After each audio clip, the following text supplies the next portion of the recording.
e nós vamos estudar a palavra de Deus em Abacuque capítulo 3. Abra a Bíblia, por favor, em Abacuque capítulo 3. Os últimos 3 versículos de Abacuque 3. Toda a nossa liturgia hoje está baseada nesta oração, um hino em forma de canto, como está escrito no primeiro versículo e no final do último versículo. Vamos ler do 17 até o 19. Acompanhe, por gentileza. Ainda que a figueira não floresça, nem haja fruto na vide, o produto da oliveira minta, e os campos não produzam mantimento, as ovelhas sejam arrebatadas do aprisco, e nos currais não haja gado, todavia eu me alegro no Senhor, exulto no Deus da minha salvação.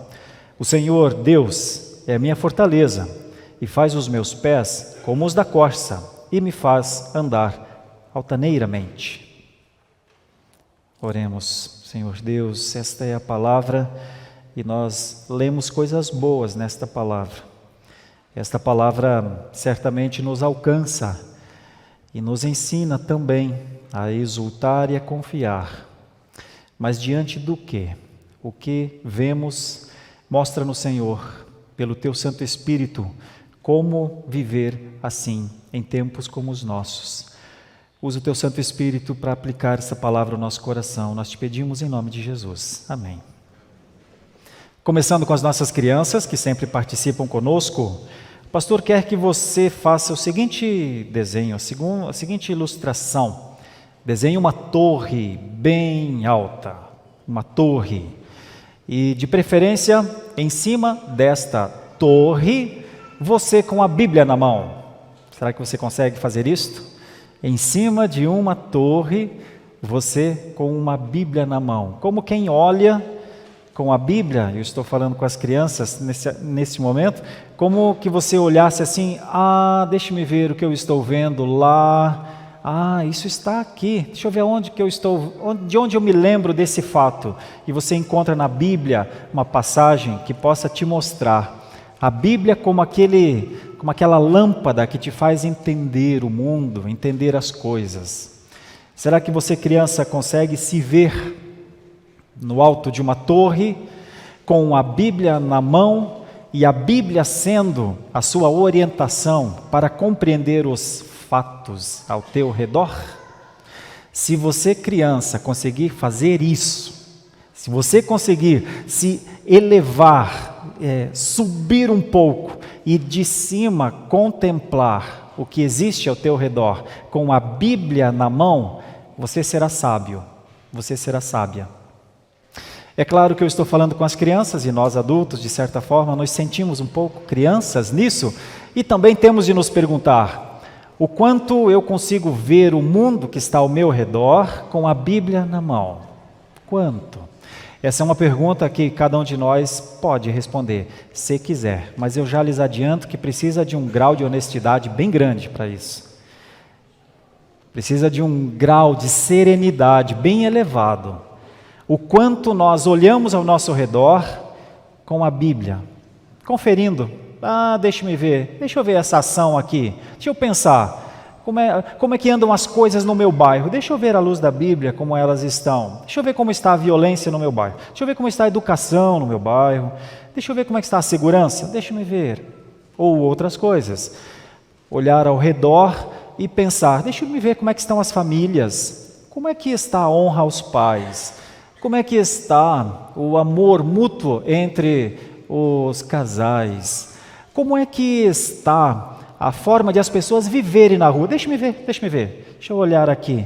E então emitir um juízo de valor a partir das Escrituras. O quanto nós podemos fazer isso? Indo para o profeta, essa era a situação do profeta. O profeta está neste momento, quando ele diz isso, essas coisas aqui, ainda que a figueira não floresça, nem haja fruto, o gado não dê a carne, a ovelha, enfim, ele está em silêncio. Por que o profeta está num silêncio neste momento? Aí nós precisamos entender o livro inteiro. Se você abrir lá no comecinho, se você tiver a Bíblia na mão, dá uma olhadinha no capítulo 1, no versículo 1, o que é a carta de Abacuque. O que é o livro de Abacuque? O livro de Abacuque é uma sentença. Para os hábeis em direito, sabem que sentença é algo que o juiz diz, vai ser assim. É claro que você pode até, no âmbito da justiça comum, recorrer de sentenças judiciais. De certa forma, é o que Abacuque tentou fazer. Senhor, esta é a tua sentença? É esta, Senhor? Senhor, é esta mesmo a tua sentença para nós? Senhor, me permite conversar? Isso aqui é o recôndito de um profeta, antes de profetizar, é quando ele está em diálogo com o Senhor. Ele recebeu uma sentença, ele precisa entregar essa sentença, mas ele se pergunta, Senhor, eu tenho que dizer isso? É isso que eu vou dizer? Senhor, como é que eu vou dizer isso? Como é que eu vou dizer isso que o Senhor está me falando agora para este povo aqui? Senhor, vamos conversar? E então Abacuque conversa com Deus. Olha como é o versículo 2, ainda no capítulo 1 do versículo 2. Ele começa com uma pergunta. Senhor, até quando eu vou clamar? Parece que o Senhor não está me ouvindo. Eu tenho gritado, Senhor, eu grito. Olha o grito do profeta. Violência! Não me salvas, Senhor? Porque o Senhor tem me mostrado a iniquidade, tem me feito ver a opressão, destruição, violência, contendas, litígio, leis frouxas, justiça não manifesta, o perverso é que está cercando o justo, justiça é torcida. Dizia-se no passado, em tempos mais próximos dos nossos, mas ainda um pouco distantes, verdade no patíbulo, mentira no trono. Isso se falava contra os reis perversos de algumas culturas anteriores à nossa. Patíbulo é aquele lugar que a guilhotina corta a cabeça de alguém. E então o profeta está conversando com Deus, Senhor, eu vejo todas estas coisas, como é que eu vou entender tudo isso, Senhor? De onde vem isso, Senhor? Qual é o problema, Senhor?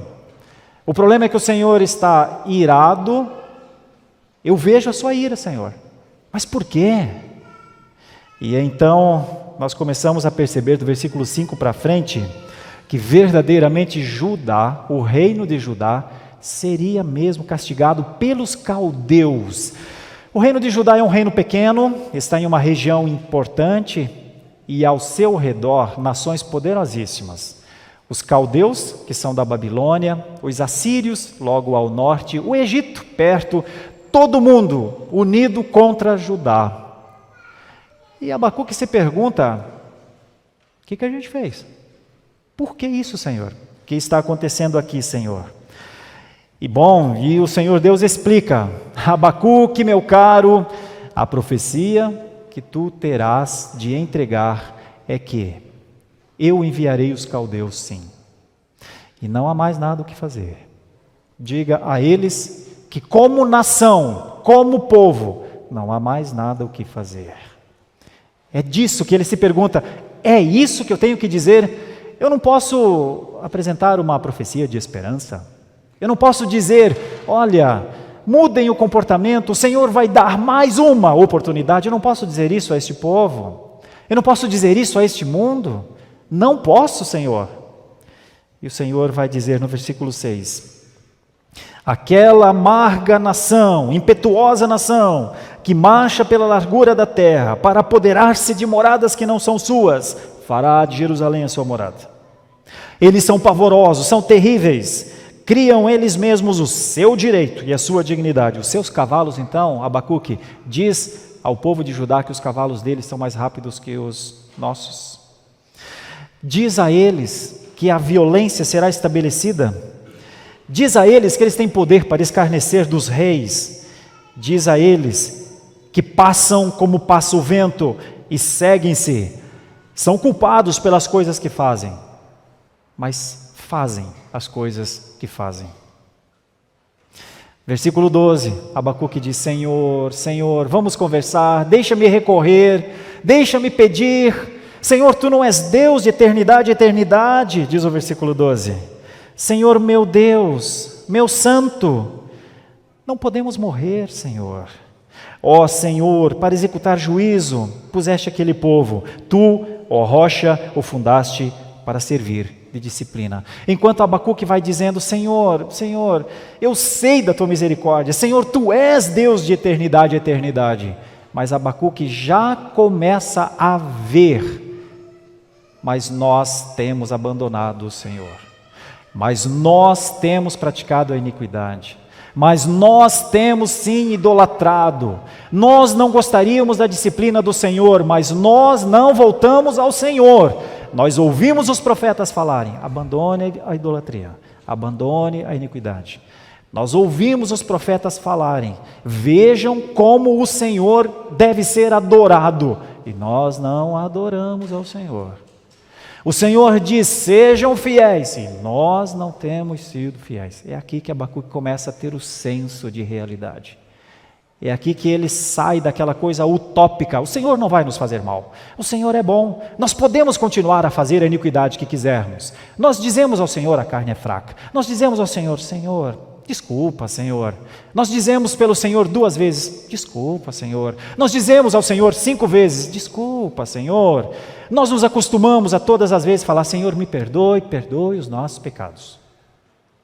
Mas terminou a oração, nós voltamos às mesmas práticas. Idólatras, inconsistentes com a fé. É isso que Abacuque está dizendo. Eu sei que de certa forma você ouve isso e pensa: é Abacuque que está falando, é ao povo de Judá. Mas e como é que eu vivo a minha fé?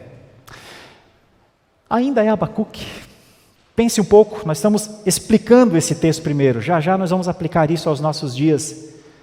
E a minha esperança é que você possa dizer como Abacuque disse ao final, mas tendo um olhar claro sobre as coisas que estão acontecendo. Resposta do Senhor, capítulo 2. Abacuque diz: eu vou me pôr na torre de vigia, vou me colocar sobre a fortaleza, vigiarei para ver o que Deus me dirá e que resposta eu terei à minha queixa. O Senhor me respondeu e disse: olha só o que o Senhor pediu para Abacuque fazer. Não era para que ninguém ficasse sem saber o que ele faria. Vejam, escreve a visão, Abacuque, grava-a sobre tábuas para que a possa ler até quem passa correndo. Isso aqui é a primeira ideia de outdoor. Um outdoor em neon bem grande, que as pessoas passavam correndo e tinham de ver, mas ver rápido, não aquela coisa que a pessoa para ler o que está lá. Mesmo correndo, olhava para aquele grande outdoor e via. O que será que estava escrito no outdoor? Versículo 3: porque a visão ainda está para cumprir-se no tempo determinado, mas se apressa para o fim, não falhará. Se tardar, espera-o, porque certamente virá, não tardará. Pronto, agora vem o dizer do outdoor. Está no versículo 4. Eis o soberbo. Sua alma não é reta. Sua alma não é reta nele. Mas o justo viverá pela fé. Imagine vocês passando até quem está correndo, ou passando, dando uma volta com a sua família, naquela avenida larga do lugar onde Abacuque estava profetizando, e de repente uma placa bem grande: eis o soberbo, a sua alma não é reta nele, mas o justo viverá pela fé. Isso é uma declaração de impiedade no coração humano, de impiedade na alma, de maldade do ser humano. Isso é uma acusação duríssima. O soberbo é mau. Pode achar que não seja, que não queira, ele é mau pela palavra de Deus. Ponto e vírgula, é uma ideia de advertência, uma ideia de mudar a situação. Mas, uma conjunção adversativa, mas há uma esperança, não para o soberbo, para o justo, que vive por fé. Então qualquer pessoa que visse esse outdoor, poderia se colocar em uma das duas situações. Isso é para mim, eu sou um soberbo. Maldade me domina, o meu orgulho, a minha empáfia me definem. Que vida minha. Poderia ser o outro, falar: olha, verdadeiramente os soberbos, o Senhor Deus condena a soberba precede a queda. Puxa, é verdade, Senhor, mas eu sou essa pessoa, me perdoe por isso. Senhor, eu não quero viver com um outdoor contra mim dizendo soberbo, soberbo, tua alma não é reta, eu não posso viver com isso. Isso me achata, isso me impede, isso me maltrata. Essa acusação fere o meu coração, eu não fui criado para isso. Então, Senhor, trabalha no meu coração, eu quero crer no Senhor. Essas duas pessoas passavam em frente ao outdoor. Se hoje eu e você passarmos em frente a um outdoor e estiver escrito, eis o soberbo, ele é assim, a sua alma não é reta nele, mas o justo viverá por fé. Em quem a gente pensa? Abacuque queria que o povo pensasse nele mesmo. Pensa nisso, povo de Judá, pensa nisso. Então essa é a resposta, ele tinha que fazer isso, ele tinha que colocar esse outdoor. E então Deus vai falar no livro de Abacuque agora sobre 5 ais. Quem são os soberbos então? Porque alguém poderia dizer, sim, pastor, eu não sei se eu sei avaliar isso bem. Será que eu sou soberbo? Será que eu não sou soberbo? Então, os 5 ais sobre os caldeus. O soberbo aqui no texto parece estar apontado para a nação que invadiria este país. E havia uma condenação própria de Deus a estas pessoas.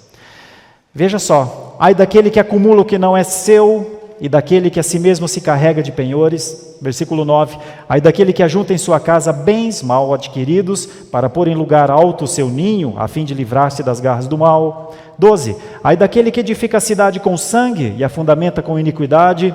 15, ai daquele que dá de beber ao seu companheiro, misturando a bebida o seu furor, e que o embebeda para lhe contemplar as vergonhas.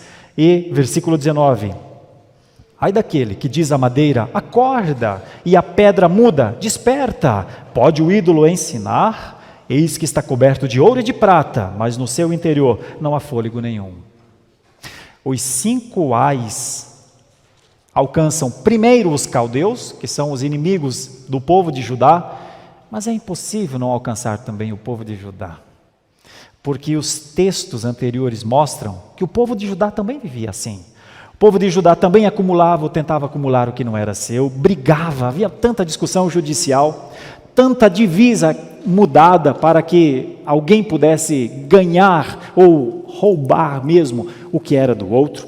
O povo de Judá também ajuntava em casa bens mal adquiridos, também edificava cidades com sangue. O povo de Judá também agia com maldade com o seu próximo. O povo de Judá não idolatrava? Idolatrava sim. Participava dos cultos pagãos, inclusive, muitas vezes, servindo a deuses como Baal, servindo a deuses como Astarote, servindo a deuses como muitos outros Baalins, como Dagon. Então não era só para os caldeus, é neste momento que Abacuque baixa a sua cabeça e diz, Senhor, eu preciso orar. Eu preciso orar, Senhor. E ora este capítulo inteiro que nós lemos. O presbítero Fernando leu as 2 primeiras partes. Até o versículo 6, dizendo, Senhor, eu tenho ouvido as tuas declarações. Quer saber quem eu sou, Senhor? Um profeta assustado, um profeta alarmado, um profeta que não tem uma palavra de esperança a dar a este povo. Este povo se perdeu, está perdido. Eu tenho visto as tuas declarações. Tenho ouvido ao Senhor e tenho sido alarmado. E faz um clamor, aviva a tua obra, Senhor. O problema não está no Senhor, o problema não está nos caldeus, o problema está na tua obra, Senhor. Nós somos aqueles que fazem parte do teu povo. Nós somos um povo que atravessou o mar. Nós somos um povo que viveu 40 anos num deserto. Nós somos um povo que foi conduzido através de um rio por milagre até esta terra. Essa terra que mana leite e mel, como os nossos antepassados nos disseram, lá estava Josué, lá estava Calebe, os nossos pais nos contam a história. Nós somos o teu povo, todo mundo nos chama de povo do Senhor.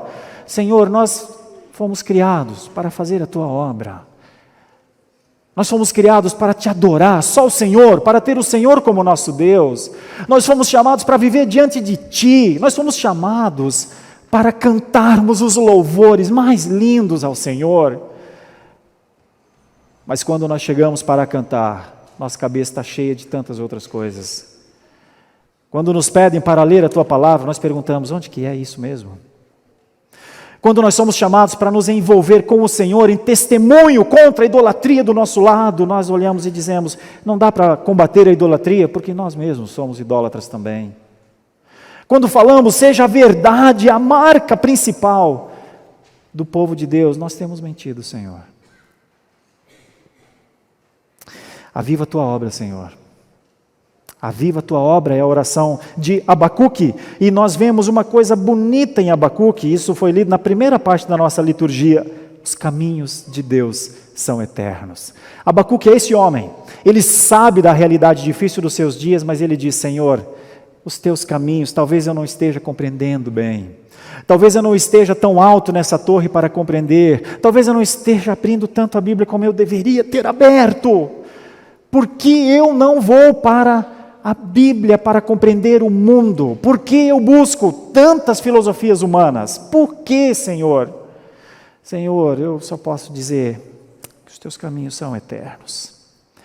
Eu não estou gostando do que eu tenho de falar, mas eu tenho de reconhecer, Senhor, Tu és o eterno aqui. É isso que Abacuque diz. Ele continua a falar, eu vejo as tendas de Cusã em aflição. Senhor, mas o Senhor não se ira contra rios, o Senhor não se ira contra montes. O Senhor está irado, eu sei contra o que o Senhor está irado. O Senhor está irado com a manutenção do pecado em nós. O Senhor está irado com o nosso coração idólatra. O Senhor está irado com a nossa atitude de não vivermos em gratidão ao Senhor. O Senhor tem ouvido as nossas murmurações. O Senhor tem nos visto queixosos. O Senhor tem nos visto adoradores de outras coisas. O Senhor tem nos visto colocar confiança em príncipes, em homens. É isso, né, Senhor? É isso. O Senhor está indignado mesmo. Na Tua ira o Senhor tem agido. Mas, Senhor, veja o versículo 13. Mas, Senhor, apesar de tudo isso, eu sei de uma coisa. Se este povo precisar de salvação, só o Senhor pode dar. Tu sais para salvamento do Teu povo, para salvar o Teu ungido. Feres o telhado da casa do perverso, e lhe descobres de todo o fundamento. E então vem o versículo 16, que eu disse, este é o momento de um silêncio do profeta. Ouvi o Teu ensinamento, ouvi o conteúdo do que o Senhor quer que eu diga. E o meu íntimo se comoveu, a Sua voz, Senhor, meus lábios tremeram. Entrou a podridão nos meus ossos. Lembrem que um dia Davi disse, enquanto calei o meu pecado, os meus ossos queimavam dentro de mim. E os joelhos me vacilaram, Senhor. Quando eu entendi, eu perdi as forças, me caíram os braços. Pois em silêncio devo esperar o dia da angústia, que virá contra o povo que nos acomete. Ele sabe que aquele povo é vara na mão de Deus, ele sabe que haverá uma disciplina dura para ele, mas uma pontinha de esperança lá no final o faz ver que o Senhor também julgará os caldeus, que o Senhor executará juízos contra aqueles opressores, não sem antes exercer a disciplina contra o seu povo. Lembrem que depois disso, em algum momento depois disso, nós veremos ou saberemos do tão terrível exílio de Judá. 70 anos, quando Nabucodonosor entra em Jerusalém, queima o templo, destrói as casas, assassina as pessoas, homens, mulheres, crianças, evita de assassinar os guerreiros, porque quer levá-los escravos, leva-os à Babilônia, muda os seus nomes, eles ficam 70 anos lá. Essa é uma história real. Abacuque diz, eu vou ter que esperar isto em silêncio. Mas como é que eu viverei? Como é que eu viverei? Como é que eu, o profeta, antes de falar essas coisas, como é que eu vou viver, Senhor? E aí ele toma uma atitude sublime da parte dele. Uma atitude racional, ao mesmo tempo uma atitude condoída no coração. Uma atitude sofrível de quem sabe que Deus opera o seu querer, o seu realizar e não muda os seus propósitos. Uma atitude de quem sofre com a palavra, porque a palavra é contra o seu povo e contra ele, inclusive, porque ele é parte do seu povo. Então vem o versículo 17 a 19. Pode ser que um dia eu olhe para a figueira e não veja flor nela. Pode ser que um dia eu olhe para os pés no pomar, que dão frutas tão lindas, que dão frutas tão apetitosas, que as crianças passam embaixo e dizem, que bom, ai, que coisa gostosa este fruto, aquela uva maravilhosa, mas estende a mãozinha, não tem nada no cacho. Pode ser que haja um dia que eu passe pelos olivais, que davam aquele fruto maravilhoso para o azeite que é tão utilizado em rituais, na comida. Pode ser que eu passe no campo, que produz aquele alimento maravilhoso, e as pessoas passam e esperam aquele produto que vai para a mesa, aquele arroz maravilhoso, aquele trigo maravilhoso para o pão. A gente se acostumou a ver isso no tempo certo, tudo verdinho e tudo muito maravilhoso, e a gente esperando, a colheita será maravilhosa neste ano. Pode ser que eu passe por eles e esteja tudo seco. Pode ser que eu olhe para o aprisco em que as ovelhas estavam lá, fazendo bé, estavam lá, ovelha mãe, dando de mamar às ovelhinhas pequenas, aquela corridinha de todas as ovelhas juntas de um lado para o outro, que figura bonita, aquelas ovelhas que dão a lã no inverno para se aquecer, que dão a carne. Pode ser que eu olhe e diga, meu Deus, não tem nada aqui. Não tem nada na figueira, não tem nada na videira, não tem nada na oliveira, não tem nada nos campos. As ovelhas não estão lá, não, mas talvez o gado esteja, deixe-me ver. Também está vazio. Então como é que a gente vai viver? Como é que nós vamos superar? E este povo que está aqui, como ele será alimentado? Sabe o que é se deparar com absolutamente nada do que tudo aquilo que você esperava? É isso. Abacuque diz, todavia, eu vou exultar. Isso é um contrassenso, isso ao mesmo tempo que é quase que um susto para nós. Como é que Abacuque poderia dizer isso? Eu vou me alegrar? Como é que se alegra em meio a uma catástrofe? Mas vejam o que é que move o coração de Abacuque. Ele consegue olhar para além das circunstâncias. Por que Abacuque consegue dizer, eu me alegro no Senhor? Porque lembrem, ele disse antes, eu estou na torre, eu estou em cima, eu estou olhando. Ele não está lá no meio do gado, no meio das ovelhas, debaixo da figueira. Ele está na torre, olhando. Ele sabe quem é o Senhor, ele não se engana quanto ao Senhor. Ele sabe da justiça do Senhor, ele sabe também da misericórdia do Senhor, mas ele sabe que o Senhor não pode mentir. O Senhor havia avisado tanto. Vivam como adoradores, exerçam a fidelidade, produzam nos seus campos, não se prostrem diante dos ídolos, eduquem os seus filhos, amem-se mutuamente, protejam-se uns aos outros, falem a verdade, tenham esperança no que é certo. Os profetas têm anunciado por décadas e séculos, os profetas disseram isso. Agora já não era mais a hora, agora era a hora do juízo. Abacuque consegue compreender que ele pode se alegrar em Deus. Era como se ele dissesse, este é o meu Deus. Se fosse qualquer coisa menos do que isso, não seria o Senhor. O Deus do pacto, o Deus que firmou os seus postulados de vida, o Deus que ensinou como as tribos deveriam educar os seus filhos, o Deus que ensinou como as tribos deveriam adorar, o Deus que ensinou como as tribos deveriam prosseguir, se defender. Este é Deus. Eu me alegro no Senhor e exulto no Deus da minha salvação. É como se Abacuque olhasse ao redor e falasse: Judá, agora é a hora de sofrer os danos pela vida que você viveu. Agora é a hora de pagar o preço alto da sua iniquidade. Agora é a hora de você aprender com o castigo. Agora é a hora de você aprender com a disciplina. Agora é a hora. No entanto, eu dentro deste povo, eu fazendo parte desse povo, e muitos como eu dentro deste povo, temos uma coisa para nos alegrar: o Senhor sai em salvação dos seus. A alegria de Abacuque era a da salvação.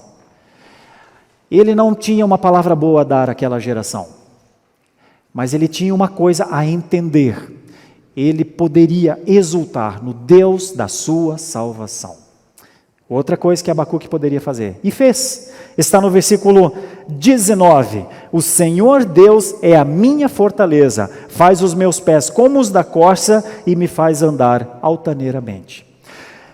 Tenha em mente uma coisa: toda e qualquer destruição de todas as coisas, de sistemas, de estruturas, nunca atingirão os filhos do Senhor.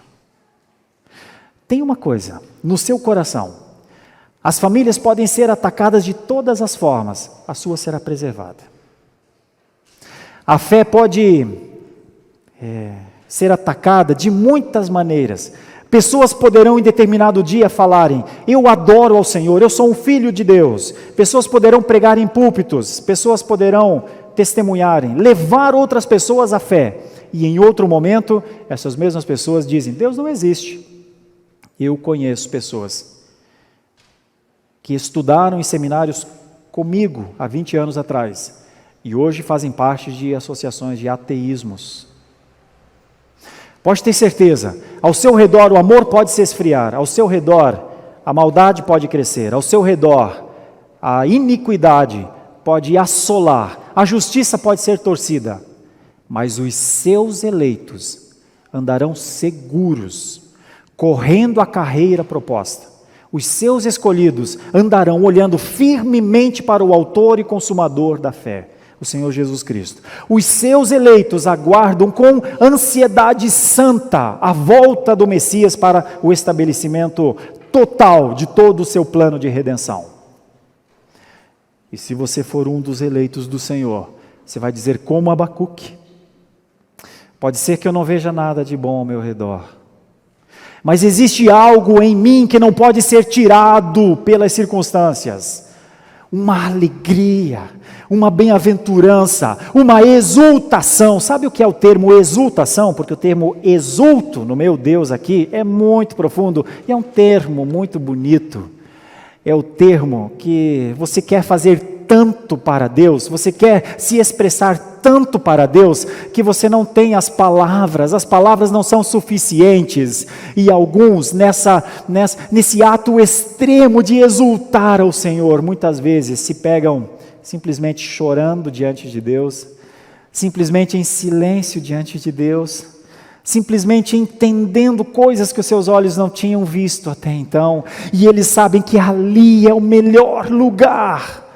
O mundo está se diluindo, se despedaçando, a violência é enorme, as espadas são afiadas, os cavalos têm uma velocidade que não dá para fugir deles, mas é como se mesmo em meio a este estado catastrófico, alguém no seu silêncio regozija no seu Redentor, como sabendo que todas as coisas têm de passar, como sabendo que a justiça de Deus precisa ser executada, como sabendo que o tempo é curto para se viver, como quem se arrepende de ter sido um idólatra, de ter sido um infiel, de ter sido um soberbo, de ter sido um egoísta, como quem diz: eu não vou mais viver o resto do pouco tempo que me resta assim. Eu não posso. Eu não posso. Tem algo a fazer. E eu vou fazer, exultar o Deus da minha salvação. Esse era Abacuque. Este é Abacuque que expressa a confiança mais improvável. Eu confio no meu Deus. Ele é a minha fortaleza. Ele é a minha proteção. Ele dá força aos meus pés. Ele faz com que os meus pés não fiquem no laço do passarinheiro. Ele me conduz. Isso é Abacuque. Alguém que na torre, com a palavra de Deus, consegue olhar para além das circunstâncias. As circunstâncias não são boas. Vamos aplicar isso? Vamos pensar rapidamente. Todas as vezes que nós vemos alguém morrer na nossa família, não é uma boa circunstância. Mas uma cena que ficou na minha cabeça de poucos dias atrás, um mês e pouco mais ou menos, foi a cena de uma filha de uma senhora, a Nauzira, irmã nossa, lá da igreja de Santo Amaro, que nos recebeu tão bem quando a gente chegou em São Paulo, a nós, os nossos filhos. E ela faleceu muito cedo, para nós, no tempo de Deus, claro. Mas enquanto nós estávamos lá no cemitério, e pessoas estavam muito tristes, era uma pessoa muito querida, muito mesmo, uma notável que viveu sobre essa terra, extremamente hospitaleira, um gosto por grupos familiares, ensinou seus filhos no caminho do Senhor, ela e seu esposo, o presbítero Joaquim. Uma honra a essa família, foi uma honra para mim conhecer essa família. Mas ela estava lá no caixão, e nós estávamos no cemitério, e o seu corpo estava descendo à terra. E então estávamos cantando canções, e uma das canções cantadas era esta: não olhe as circunstâncias, não, não, não, mas olhe o seu amor. E você ver um filho chorando, cantando, é como se você visse o coração, como se aquele coração estivesse tão triste, mas ele cantava. Eu fiquei olhando para aquilo. Eu já vi isso algumas outras vezes, a mistura de uma dor de um fato que você não pode mudar. Você não pode trazer o ente querido de volta, mas você não se volta contra Deus por causa disso. A circunstância é muito difícil, mas o seu coração está no Senhor. E você vê sua mãe, seu pai, seu filho, às vezes, e você canta. Como é que você se alegra no momento de tristeza maior da sua vida? Os eleitos fazem isso, o povo de Deus faz isso. Uma das formas mais difíceis, talvez, é um pai ver um filho se desviar dos caminhos do Senhor. Porque o pai quer ver o seu filho no melhor caminho, a sua filha no melhor caminho. O pai ensina os princípios mais elementares de vida, de esperança. E quando ele tem 16, 17 anos, ele diz: por que eu tenho que seguir? Isso é a sua fé, pai, não é a minha, eu não quero, eu quero seguir no meu caminho. E então esse filho sai de dentro da sua casa, esse filho vai andar por caminhos tão escuros, muitas vezes. E o pai fica lá, de joelho, ao lado de uma cama. A mãe fica lá. Às vezes, numa conversa de vídeo, ele está tão longe. Às vezes o pai vê na conversa do filho, parece que não tem fé na conversa dele. Ele só fala em dinheiro, ele só fala em sonhos, ele só fala em poder, ele só fala... A gente não vê misericórdia nele, a gente não vê piedade nele. E o pai e a mãe ficam lá, orando e clamando, e sofrendo por ver um filho que provavelmente vai se machucar muito ainda na vida, porque todos aqueles que se afastam do caminho do Senhor só têm uma esperança: voltar aos caminhos do Senhor para ser preservado, senão um dia acabará comendo comida de porcos, e nenhum pai quer ver um filho ou uma filha passar por isso. Mas ao mesmo tempo que ele vê um filho que foi criado para adorar, não adorando, e ele sofre com aquilo, mas ao mesmo tempo ele se alegra no Deus da sua salvação. Talvez, quando você olha para você mesmo, e você diz: meu Deus, eu tenho tudo para ser um homem e uma mulher de verdade, de valores, eu tenho tudo para fazer o melhor para o Senhor, mas eu olho para a minha vida, e eu fui convertido há 10 anos, e eu ainda não discipulei ninguém, eu nunca evangelizei ninguém, Senhor. Eu olho para a minha vida cristã, e eu já estou há 30, 40 anos, e eu não consegui exercitar a fidelidade ainda. Eu olho para a minha vida e vejo que o domínio próprio não tem sido uma marca minha. A esperança nas horas difíceis também não tem aparecido. Meu Deus, quem sou eu? E em meio à tristeza pelo reconhecimento do pecado, pode brotar uma lágrima talvez. Ah, Senhor, eu não quero viver assim. Senhor, agora eu vejo quanto eu fui impiedoso quando eu deveria viver em piedade. O quanto eu fui mal quando eu deveria viver com a bondade que o Senhor me deu. O quanto eu fui ausente de cultos, de vida familiar, o quanto eu fui egoísta, o quanto eu julguei as pessoas, o quanto eu achava que os outros é que tinham que fazer o que era certo, mas eu estava lá. Senhor, eu quero me arrepender, preciso me arrepender. E então mesmo em meio a uma tristeza de alma, por você saber aquilo que um dia Natã disse a Davi: Davi, antes de julgar as pessoas, pense na sua vida, Davi. Julgue-te a ti mesmo, seja mais severo com você mesmo, Davi, antes de julgar os outros. E você chega à mesma conclusão: eu não fui severo comigo, mas agora eu preciso reconhecer, é hora de voltar. E então você volta com a alegria do filho pródigo, que vai ao longe vendo a propriedade do seu pai. E quando ele está chegando na casa do seu pai, o seu pai está no portão, como canta o Estênio Márcios. No portão, o pai espera no portão. E então quando você chega, o seu pai diz: uma festa está preparada para você, coloca um anel de selar nesse dedo, vamos matar um novilho cevado e vamos celebrar, porque o meu filho, que estava perdido, morto, diz a parábola do filho pródigo, voltou, está vivo. As circunstâncias são inevitáveis. Se você quiser olhar com sinceridade ao mundo, você verá que as circunstâncias são inevitáveis. Você verá que a idolatria precisa ser castigada.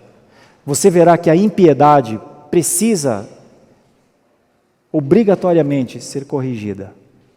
Mas se você conseguir subir um pouco, com a Bíblia olhar o mundo, fazer da Bíblia um espelho para você mesmo, você conseguirá olhar para além das circunstâncias.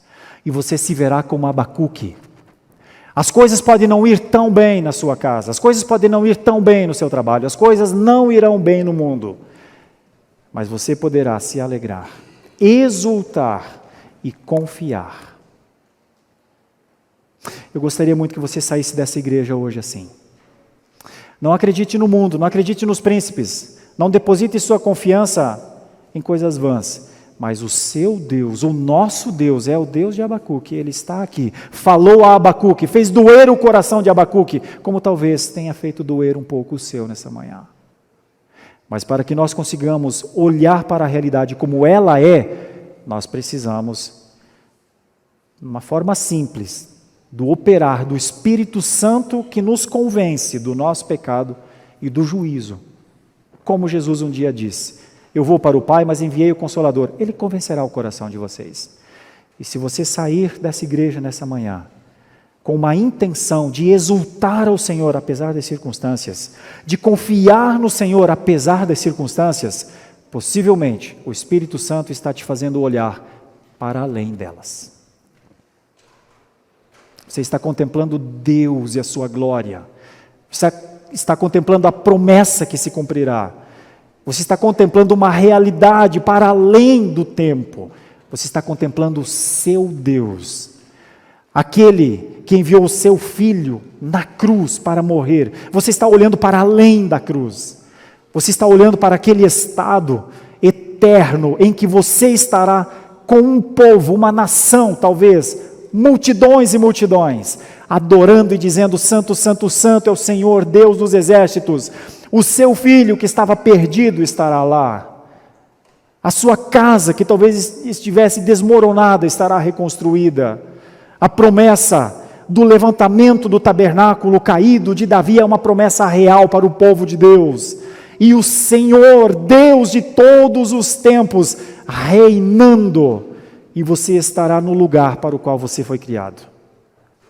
Se você conseguir dizer: Senhor, eu me alegro no Senhor, eu estou chorando agora de tristeza, mas eu me alegro no Senhor, eu exulto no Deus da minha salvação. Se você conseguir dizer: as minhas orações não estão sendo atendidas, eu tenho buscado coisas e tenho esperado o que eu não tenho visto, mas eu confio no Senhor, porque o Senhor é o meu tabernáculo, o Senhor é a minha fortaleza.